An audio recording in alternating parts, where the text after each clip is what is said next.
Hi, Fashion Dolls. It is Thankful Thursday, January 27th, and welcome to an all new episode of Style by Stevie. Joining me today, we have comedian, actor, and writer Rudy Rush, who is a Brooklyn, New York native. I'm super excited to have him on the show. Get ready to laugh, y'all. I'm going to try not to laugh these lashes off. But let's go on ahead and share this live with him so that we can get into this interview. Are you guys excited? I know I'm super excited. Tomorrow we have Mark Nelson from the group As Yet, the platinum selling group As Yet. And you guys know they hit single last night, which is a beautiful, beautiful hit single. So please go and check it out. All right, let me go ahead and share this to my groups so that we can get everybody in here. And ladies and gentlemen, our very special guest is here, Mr. Rudy Rush. Let's get right into this interview, y'all.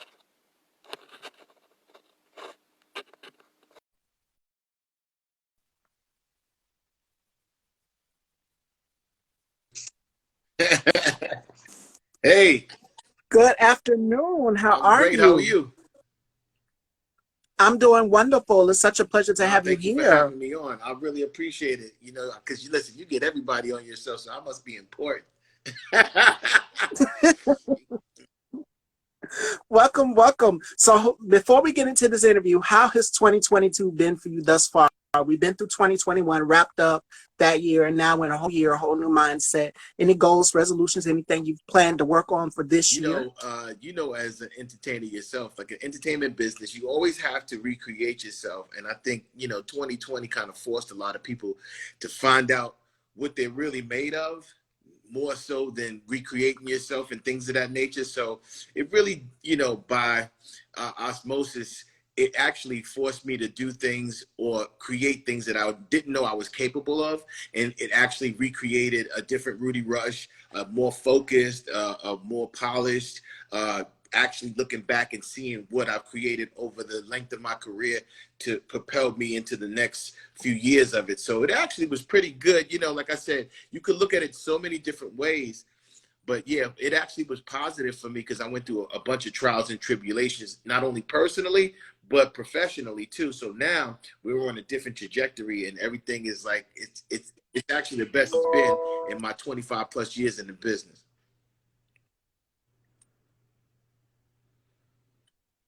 Absolutely, 100%, 100%. Good afternoon, Misha.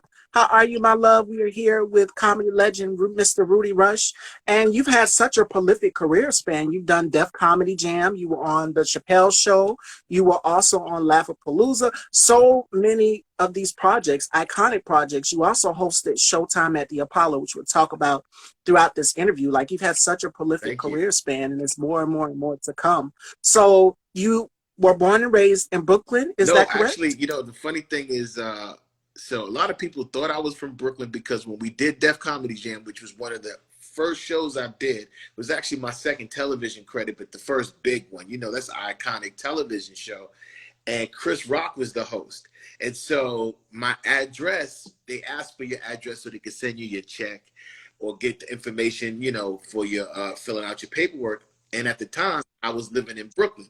And so when he introduced me, he was like, from Brooklyn, and everybody from Harlem, where I'm born and raised, Harlem, New York City. Everybody was like, yo, what they mean? You from Brooklyn? I was like, nah, they messed up. So we always laugh about that, but no, actually, I'm from Harlem, New York, and born and raised Flower Fifth Avenue. Grew up Central Park, the Central Park Five. I grew up with them, so that's how close and tied I am with the Harlem community, and also, of course, being the host of the Apollo. But yeah, I'm a Harlemite. Okay, okay.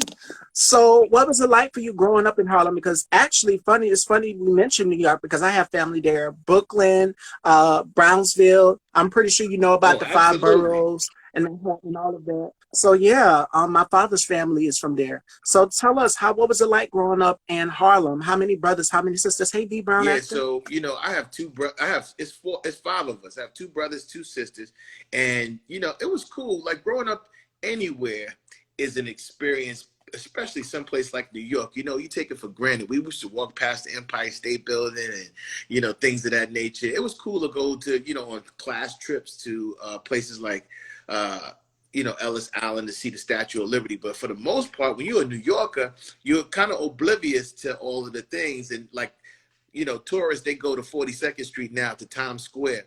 It was 42nd Street back in the day, so you could see all kinds of craziness. You could see pimps and hookers and police over here. It was just, growing up in a city that was predominantly the #1 city in the world, not just America. Like, everyone saw New York as this big illustrious city, and you're like living in the center of it. It was cool, but you were kind of like I said, you really didn't pay attention because you were just coming up living like any other kid. So it was fun to look back and saw the things that we saw and we survived. It was unbelievable. But yeah, I wouldn't change it. It was actually great growing up in New York City. Okay, okay.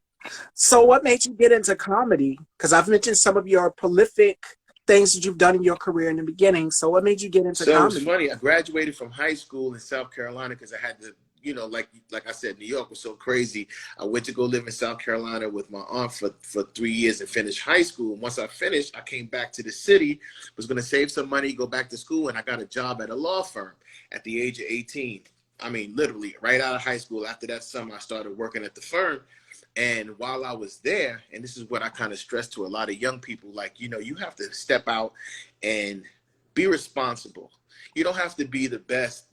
Some people want to be engineers. Some people want to be authors. Some people want to do things that come with a great deal of gratitude and talent and all this other stuff. The truth is, me stepping out and being responsible and getting a job allowed someone else's eye to see me. So there was a lady, she's no longer with us, a Jewish lady. Her name is Diane Lisi. And I will never forget it. She was just a big entertainment fan. And there was a time, you remember, in Living Color, they were kind of disbanding. Everybody, like Jamie Foxx, was going off to do movies, and so was Jim Carrey. So they wanted to keep it going. So they had this big casting call. And she was like, "You're so funny. Everybody, I watch how people watch you in here and how you interact with everyone from old to young, black, white." She said, "You're gifted. You promised me you'll go on this audition." And the fact that I did promise, I got up on a Saturday. I got there early. I was like maybe number 40 out of 5,000. Like, I got there super early. And they liked me so much, they kept calling me back. So I got like maybe 3 or 4 callbacks. And, of course, they didn't continue on, but it let me know, like, you have something. And so another person at the job, an older gentleman by the name of Reggie Simmons, he was like, "Yo, you should do comedy." I was like, "Yo," I wasn't fearful. So I was like, "Yo, if you sign me up, I'll go." And he signed me up at the New York Comedy Club. And we had one night, you had to bring 3 paying customers. And to this day, if they still keep a record, you had to bring 3 paying customers, and as an incentive, they gave you $2 back. I brought so many people that first night. So many people from my job thought I was funny. 90-something people came. It was crazy. It was crazy. So that's how I kind of got my start. And then I just was doing clubs here and there. And then I met the likes of JB Smooth and Talent and a cast of other comics. And I just kind of just was doing my thing from there. Never stopped. Wow. So what was it like? You said 90, a crowd of 90. So what was running through your mind when you were on stage, doing your first comedy gig? And I mean, like, can this be real? Is that running Stevie, through your it was mind? crazy because I wasn't afraid. There was some nervousness. I've never been on stage before, but I made all these people laugh before. So I knew I had at least an edge over the comics on the amateur night show. And you think about it, an amateur show, everybody ain't that funny. They're either okay or they're terrible. Everybody trying to find their way, right? So it was so funny. This dude, and this was my first comedy lesson, never judge a book by its cover. This guy came in he looked like a bum off the street, Stevie, but he was actually a regular who does the Friday night big shows. But, of course, he didn't have the opportunities like the other comics that you see, like D.L. Hughley. I just saw, if I ain't see you on Def Jam, you wasn't no comic, especially if he was black. And his name was Billy, and I'll never forget. He was like, "Yo, what's going on?" They was like, "This kid's got all these people in there." We put him on last because, once he gets off stage, he could probably go walk out, yada, yada, yada. And he was like, "Oh, I want to go on stage." And he was like, "Well, you got to ask the kid." And I'm the kid. And I was like, and I looked at him like up and down, like, "Yeah, go ahead, man, kill yourself. Have fun." Stevie, to this day, that's probably the best performer. He was an excellent comedian, and he was on his triple A game that night. Everybody was.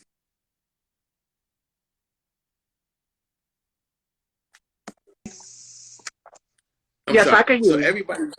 everybody was on the floor. My mother was in there taking her glasses off, wiping her eyes, and I'm in the back like, "Yo, who's that?" They was like, "Yo, that's Billy. You don't know? He's blah blah blah blah blah." I was like, "Holy!" I couldn't believe it. And so, first joke I ever told in my career was, and it was another comedy lesson. The truth is the best. And I just said what everybody was thinking. I was like, this is my first time on stage, and y'all put me on after that. MF, blah, blah, blah. And everybody laughed. It seemed like everyone laughed for like 20 minutes. I mean, it was that funny because everyone was thinking that because the anxiety that I had, they felt it too because they were there. And the shows kept progressing in my career. And then I just, we're here where we are today. All right. So let's go through your career span. Like you've done the Chappelle Show in 2003. You did the Parkers in 99. You hosted the Showtime at the Apollo. That was from 2000 to 2008. And it's just like the story you just mentioned where you said you have to go on stage after another comedian. But there were other comedians who hosted the Showtime at the Apollo, and that's Sinbad and Steve Harvey. So I know the competition for you must have been fierce when it was your time to host it. Like, did Steve or Sinbad give you any advice on hosting the Showtime Well, at the a lot Apollo? of people don't know this part. I used to actually work for Steve as his warm-up. I was Steve Harvey's warm-up 3 years before I became the host. Wow. And because of my relationship, if you remember the Apollo Kids section of the show, I used to go around the country and Mm-hmm. host the talent search for the kids. So Jasmine Sullivan, little Bobby T. Thompson became a really funny actor in some of these movies. The kid Corey, I forget Corey's last name, but he played Dr. Dre in Straight Outta Compton. Like all of these kids we found, like Jasmine Sullivan was off the charts crazy. And so it actually, my relationship working with Steve and working with McDonald's with the Apollo actually ushered me into the point where I became the youngest host of all time, because at the age of 26, they weren't looking to hire someone that young. It was like you said, Sinbad was a grown man. Steve was super grown. He had just started doing during my tenure there. Steve was already the host for some years. And then when I got there, he had just got into the Kings of Comedy. So that hadn't exploded yet. They were still just a tour. They ain't do the movie yet, So, yeah, the advice I got from Steve, it was weird because the older I've gotten, I used to think he was not the nicest guy. And I'm going to say this to everybody out there because, Steve sometimes gets a bad rap. But when you're in a position of celebrity, some people handle it better than others.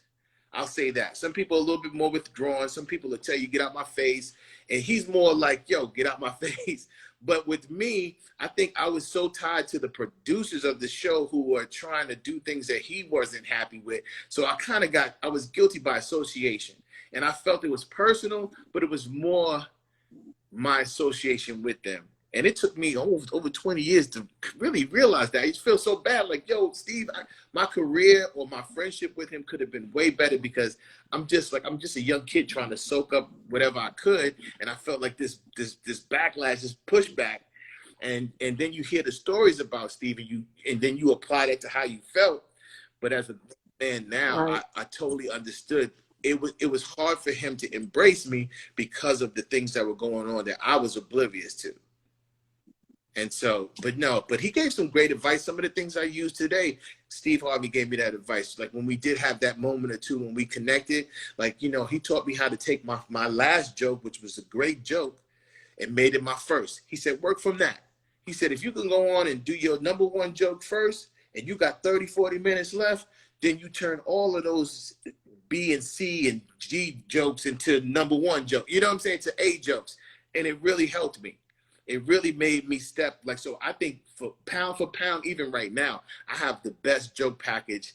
You come to my show, you're going to laugh from the beginning to the end. There's no valleys. You go to comedy shows sometimes and people are like, hey, how y'all doing? What's up? Yeah, man. We was outside today chilling. No. It's bam, bam, bam. Oh my God, let me wipe my face. Let me go. My sides hurt. Bam, bam. Rudy, don't stop with the funny. So Steve actually helped me with that. I will credit Steve Harvey for that. And another comedian, we're going to give credit to the ladies as well, too, is Monique. Monique helped you land the role No. on the Parkers. You want to tell Oh, everyone about absolutely. that? So at the time, you know, things were going really well with my career. I was doing radio. I was doing Def Camp comedy tour. I was on the Apollo. So of course, you know, you get the call from Hollywood, and I'm out there in Hollywood, and I'm going to meet one of the showrunners, Bill Bullwick, and he was one of the showrunners and producers of, you know, Monique's sitcom The Parkers. So I go to meet him. I go to the studios, and we're sitting on the studio lot, and I'm in his office, and he's like, "Yeah, you know, we got The Parkers. Do you know Monique?" I was like, I was just at her house eating chicken, and her mama came over with this rabbit in a pot. They eating rabbit. I was like, "That's my sister," you know. So I said, "Yeah, I know Mo." He was like, "Yeah, they're downstairs now. Come meet the cast and say what's up to Mo." So when I came downstairs, they were down there, Stevie. They were down at the table doing a table read for the 100th episode. So I get down there, and Monique, of course, in Monique fashion, she was like, "Rudy, what the fuck? What you doing here?"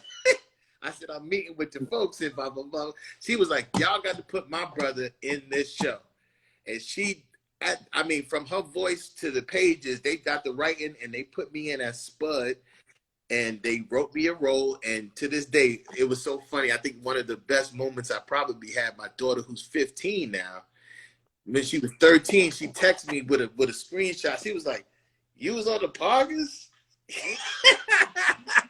Like, you know, your kids don't know how much celebrity you may have, or places you've been, or things you've done. So it was cool, and Monique made it happen just like that. And we have a great relationship. It's always been a great ally and a big sister my whole entire career to this day. Now, my next question for you is, since we're talking about other comedians that you've collabed with and worked with and have such a good relationship, we've lost some comedy legends like Bernie Mac, for example. If there was any comedy legend that was still here, who would you like to collab with? Who would you like to work alongside or go on tour Wow. with? So, you know, it's funny that you say Bernie Mac.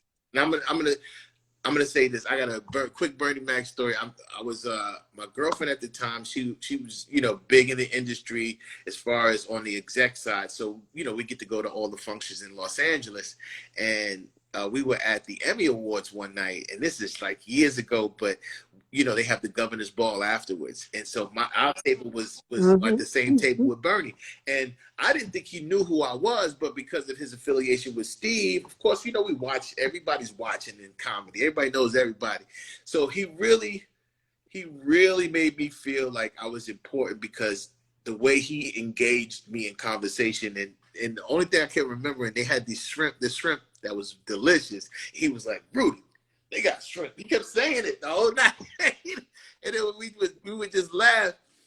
And so I always felt like, you know, Bernie was like an uncle. Cedric is like a big brother. Anytime I call Cedric, he'll answer the phone. Anytime I see DL, those guys are great. Like I said, it's taking nothing away from Steve. It was that situation that if I wasn't a part of that, we'd probably be the greatest of friends right now. But now I understand.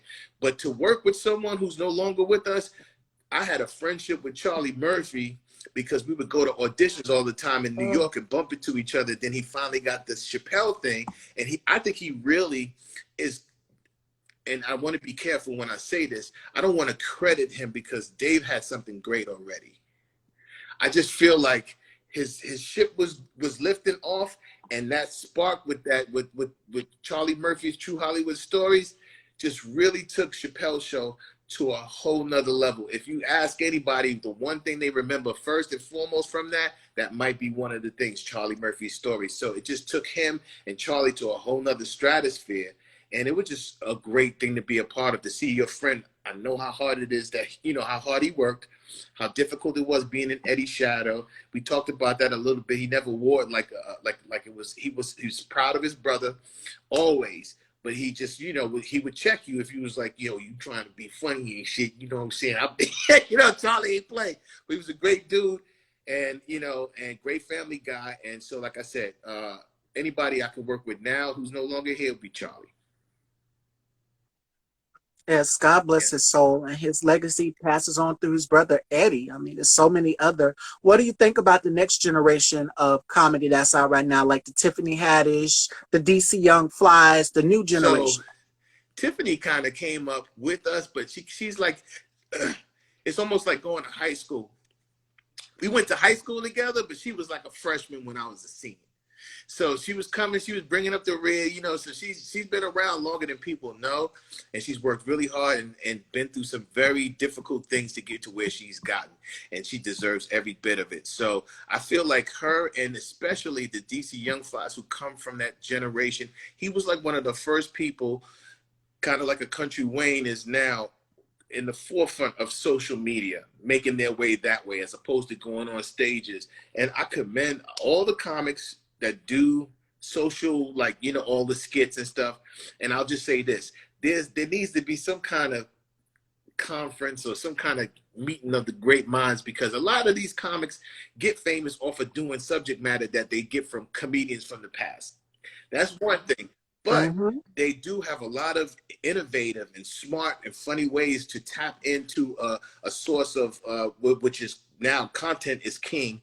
They know how to put together these little movies that we all like to check in and see every now and again. So there's something there. So, you know, just like people used to hate on people from American Idol, singers was like, oh, they ain't make it the hard way. I sang in bars and I had to do this and that. And American Idol was just shuttling people to the top. Well, you know, things change all the time. And this is a faster way for comics to be acknowledged and make money. You can't hate on it. You know, you better just jump on the train and try to figure out how it's done. And you have two sets of skills, your comedy skills, because it does pay to be able to go on. So, Absolutely, 100%. And speaking of timing, who was it? It was Jackie, from 227. She said something in an interview and she was telling Tamara Mori this. When it comes to timing, when it comes to comedy, is all about timing. So I'm pretty sure. What advice would you give to the next generation of comedians that are coming up? Because there's so many, as I mentioned, with DC Young Fly, Tiffany Haddish, and so many no, others. I would give the advice I would give to them is, you know, I don't always post a lot, but sometimes if I feel something, because especially like I said, with this new resurgence, even in my own career, I'm learning now that, you know, even going on stage and being, you know, out and about around the country now that things are open, one thing I would tell comedians, especially if you're up and coming, don't throw away your jokes and don't think that your joke is always done. So like, let's say if I have a joke about you and we hanging out and having a drink at the bar, and the joke is funny, always there's always a way it could be better. It's like your uncle who tells that story every year and you want to hear it because every now and again he adds something Mhm. or he takes something out of it. So I would always say just never limit yourself or your jokes or your routine. Always try to make it personal. Always try to, you know, change it to your specifications, because if it's funny, it can grow. And so that's one of the top things I would say to comments. Always don't think that, you know, it's boom, boom, bap. It could be boom, boom, then bap, boom, boom. And it's funny again. And it's different and it's new and it's fresh. So that's one thing I would say. Ladies and gentlemen, Atheon Crockett. Oh Uh, my goodness, Atheon, look, let welcome. me tell you Atheon's story why he on here.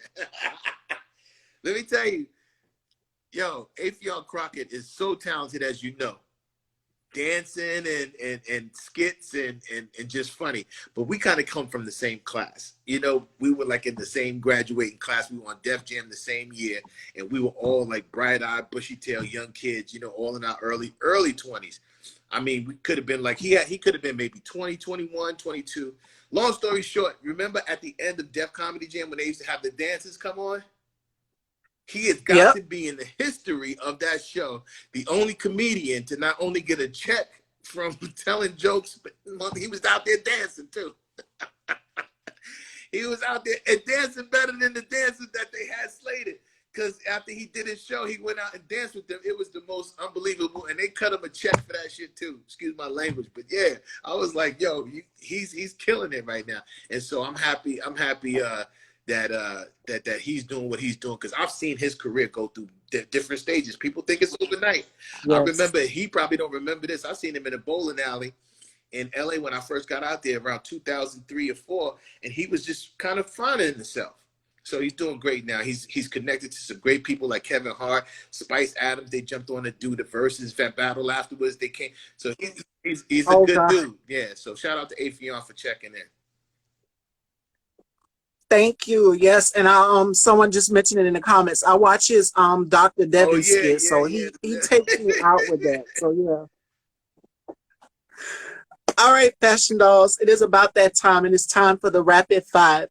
Rudy has to tell me 5 things that he can't live without. And the tables are about to get turned in the segment I like to call Turn the Tables. And this is where my guests get to ask me questions, uncensored and unfiltered. So I have no idea what Rudy's going to ask me, but it's going to be interesting. So we're going to start with the rapid five. So the 5 things I can't live without, of course, my children. They bring me so much joy. Like, I kind of knew when I was young I was going to be a dad, or because you know how we come from. Our generation is always about maybe breaking cycles and always like, oh, I'm not going to do that to my kids. You know, you be in the room crying after you got your behind. Well, I ain't going to beat my kids. You know, so it comes from that. So I love my children to no end. So that's one thing. Another thing I can't live without is basketball. I love basketball. Unfortunately, I got 2 knee surgeries and I got this little hip flexor thing that's killing me. Like, I can't play like I want to. That's very sad. So, but I can't live without basketball. Also, Buffalo Wild Wings. I love Buffalo Wild Wings because I love wings. So I can't live without that.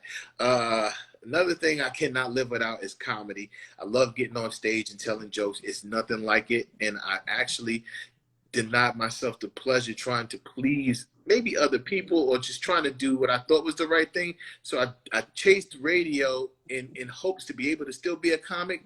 Now I'm going to just, you know, like I said, one of the things that I found to change, I'm a comedian now. And if you want me to do radio, I can, but I'm always going to be a stand-up comedian, and that's going to be they're going to write that on my tombstone, one of the baddest, coldest brothers.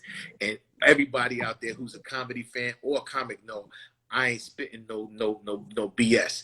So that's another thing I need. And then lastly, the thing I can't do without, I don't know. You know what? Bathrooms. Nice bathrooms. I love nice bathrooms. Like, you ever go somewhere, Stevie, and they got a bench inside the shower. They got jets coming from all different types of places. You be like, oh, that's okay. It's hitting back there too.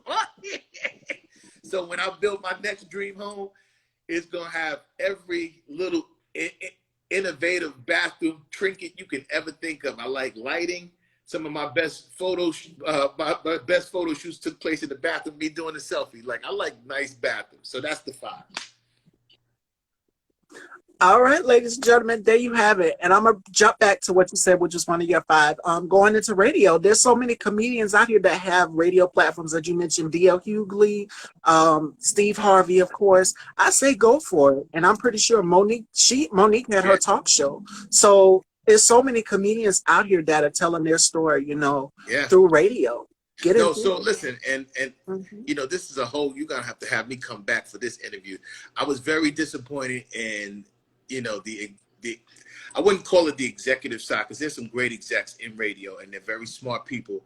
But, you know, as great of as a service as Ricky and DL and Steve, they did great things to show that comedians could not only do radio, but like be successful at it. It also built a barrier between, I wouldn't call it old school, but I would call it 100% radio people didn't really, because the landscape of the pay of how those guys get paid, and then you come in and they're not trying to pay you like that. You know what I mean? It turned into some kind of discontent, and we'll figure out a way to get past it, or we won't. But when I come back in those doors, I'm gonna be like, yo, I'm Rudy Rush, just like Ricky Smiley, just like Steve.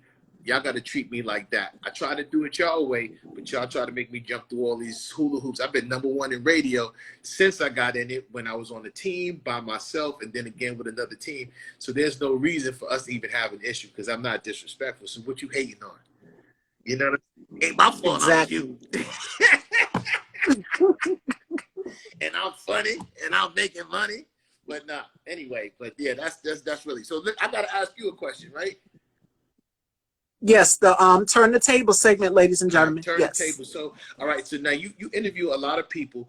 Who is your most interesting guest? And it's a two-part. Most interesting guest on your show and most difficult to kind of talk to, like somebody. Because me, I feel like I talk a lot. So you ask me a question, I'm gonna give you like a 10-minute answer. But how anybody who like most difficult to deal with or most interesting? No, not really. I've had such a good bond with all of my guests, but the most interesting, the most funny, I would have to say, since we're in the realm of comedy, Tommy Davidson. I tried so hard to keep a straight face throughout this interview, Rudy. It No. wasn't happening. Um, I remember my makeup was running. The result. I told my mom, I called my mom on the phone the day before and I said, Mom, I'm interviewing Tommy Davidson. And she said, what if he breaks out in one of his characters from In Living Color? And luckily, she said it and he did exactly what she said he was going to do. And I cracked. I just couldn't. So what's the question you ask the most from when people ask you, like you asking us to ask you a question? What's the number one question people ask you the most? People ask me who or what inspires me because I'm a very inspirational, motivational person. I'm always posting, encouraging people. You know, if it's not every day, then I'm just making a video message or just posting to my stories to give people some sort of inspiration. Yes, I can wear them. All right. That's part of your team, I'm right sorry. there. That was my mom. Yes. Right, Mom. You know, mothers are funny. Mothers don't have no understanding as to what's going on. Like they just yell random shit out. Like, okay, listen, the beans is done. You be like, Mom, I'm on a TV show. I got 80 people watching me right now. Mama don't care. Did you clean your room? Like, Mom, they not even supposed to know I live with you. What you yelling out for? So anyway, but no. All right, yeah, that's cool. That's cool. This was fun. All right, ladies and gentlemen, that concludes Mama Don't Give a Dang. That's right, especially in the Black household. It's a thing. And what would we do without them? What we do Look, without your our mother yells moms? some random shit out like, and if that's your father, tell him I didn't get that money. I didn't. Look, it'll be your father on the line. Let me go. Let me go. Don't put your mother on that phone. I'm out of here.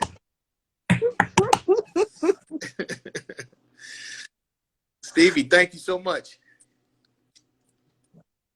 You are so welcome. It was such a pleasure to have you here. Let everyone know where they can follow you, where they can come and check out your projects. And I'd love to have you back in the future. I'd love to be back. So listen, I'm everywhere. I'll be in Philadelphia with Bill Bellamy, who is my big homie. I've been touring with him the last few months. It's been going really well, you know, and I'm actually going to go start doing some dates on my own now.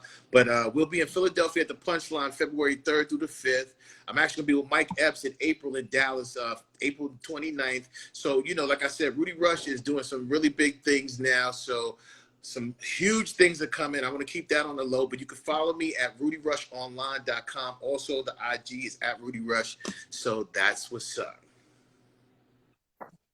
Shout outs to V Brown, actor, singer, and actor Marcos Lewis. Shout outs to both of them. Shout outs to Atheon. Shout outs to everyone that tuned into this amazing interview. I told you guys we were going to have some fun. Joining me tomorrow, we have from the platinum selling group As Yet, we have Mark Nelson. So make sure you guys tune in tomorrow for that interview. That is one you're not going to miss. And special thanks to, again, comedy pioneer Rudy Rush. It was such a good time with you. Shout out to J. Marie Poetry Music. She's always supportive. She's in there too, so shout her out as well. Thank you so much, everybody else. Shout outs to Jay.